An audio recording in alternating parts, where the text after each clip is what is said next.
أسعد الله أوقاتكم ومرحبا بكم مشاهدينا الكرام في هذه النشرة الجوية الجديدة والحصرية على بلدنا المغرب.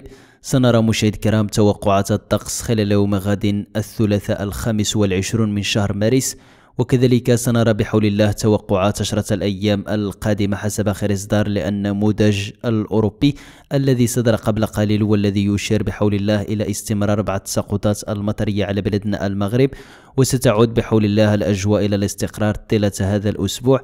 ومن المتوقع مشاهدينا الكرام بداية شهر أبريل فمن المتوقع وصول اضطرابات جوية ستعطي تساقطات مطرية ستكون مهمة في العديد من المناطق. سنتعرف مشاهدينا الكرام على هذه التفاصيل في هذه النشرة الجوية. بالنسبة مشاهدينا الكرام خلال هذه الليلة فمن المتوقع أن تكون الأجواء غير مستقرة مع احتمال تساقطات ثلجية ستكون كثيفة على مرتفعات تنغير بومالن دادس، وكذلك مرتفعات إيميل شيل بني ملال مناطق الريش والرشيدية، وكذلك بمرتفعات ميدلت. جل هذه المناطق تشهد تساقطات ثلجية ستكون كثيفة خلال هذه الليلة وصباح يوم غد الثلاثاء، مع تساقطات مطرية متوقعة بحول الله بمناطق الرشيدية وأرفود، وكذلك بمناطق مرزوقة وتنغير. وتبقى مشاهدينا الكرام الأجواء بحول الله مستقرة بباقي المناطق. بالنسبة مشاهدينا الكرام خلال الفترة المسائية من يوم غد الثلاثاء فمن المتوقع أن تتشكل سحب غير مستقرة ستعطي بحول الله تساقطات مطرية ستكون رعدية بمناطق أقصى الشمال الغربي والواجهة المتوسطية. فمن بين المناطق المعنية بحول الله بهذه العواصف الرعدية مناطق العرائش والزنتي بوداش فشاون الساكن باب برد، وكذلك بمناطق تطوان طنجة الصلال فنيدق والمضيق، وكذلك بمناطق الحسيمة أكنول. جل هذه المناطق قد تشهد بحول الله تساقطات مطرية قد تكون رعدية مع تساقطات ثلجية متوقعة بمرتفعات إفران كيكو ميدلت، كذلك مناطق الرشيدية وتنغير. جل هذه المناطق قد تشهد بحول الله بعض التساقطات الثلجية. وتبقى مشاهدينا الكرام الأجواء مستقرة بباقي المناطق.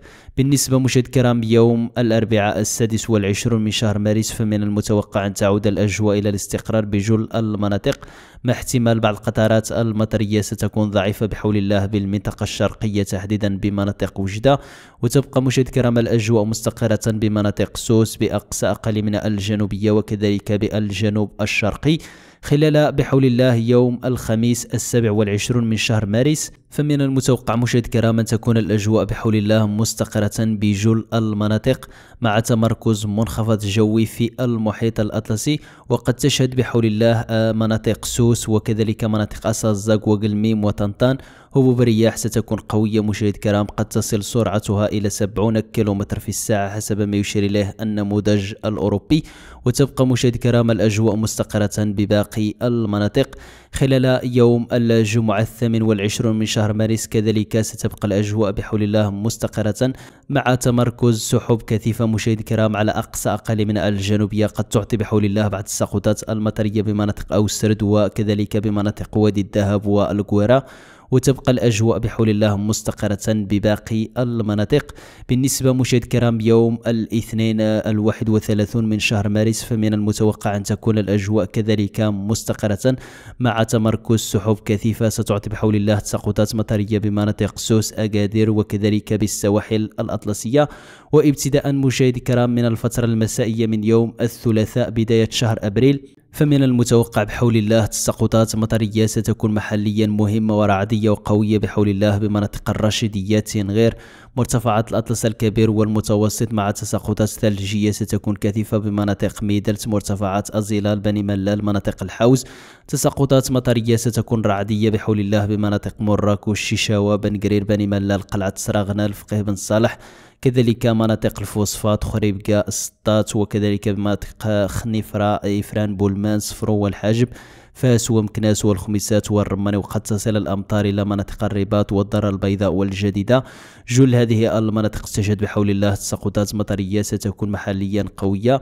كذلك مشاهدينا الكرام يوم الأربعاء 2 من شهر أبريل فمن المتوقع بحول الله أن تتواصل التساقطات المطرية وستنتقل تدريجيا وستصل بحول الله إلى مناطق أقصى الشمال الغربي مناطق طنجة الصلة تطوان الفنيدق والمضيق، كذلك مناطق العرائش مناطق السيس واللوكوس والمنطقة الشرقية والريف والواجهة المتوسطية. جل هذه المناطق تشهد بحول الله تساقطات مطرية ستكون غزيرة حسب ما يشير إليه النموذج الأوروبي.